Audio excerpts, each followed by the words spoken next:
So how did that progress your career then? Where did you go from there? We were flown. Oh, we had never written a television show before, but I was living in this little room I described behind another house.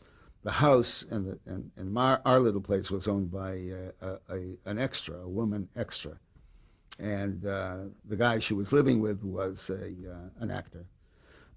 So I ran into him and said, "Have you got any television scripts?" In those years, it was audio on one side of the script, video on the other side of the script. So we took that, and just so we knew what it looked like on a page, and wrote 2 sketches and sent them over to the hotel quickly. Susskind took them back, and 3 days later, we got a call to come to New York to write the Jack Haley Ford Star Revue. Let me just hold you here for a second. How familiar were you with television? These were the very early days of television. Did you own a television? I didn't own a television set. Used to go over to, and Eddie didn't own one either.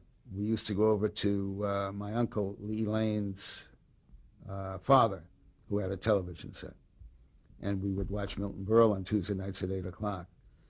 And I remember Ed Wynn in those years, which I guess I saw at my Uncle Al's too, and that's as much as I knew about television. And we should explain that Jack Haley was famous for his... Jack Haley was the Tin Man in The Wizard of Oz, right, and a wonderful light comedian and dancer.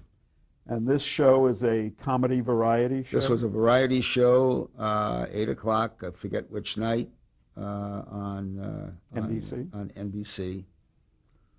Jack Haley was master of ceremonies? Jack Haley was the star and, did some material in one, and then sketches and songs and so forth. So that was your Our first... job on that show was the bulk of the show was 2 major sketches.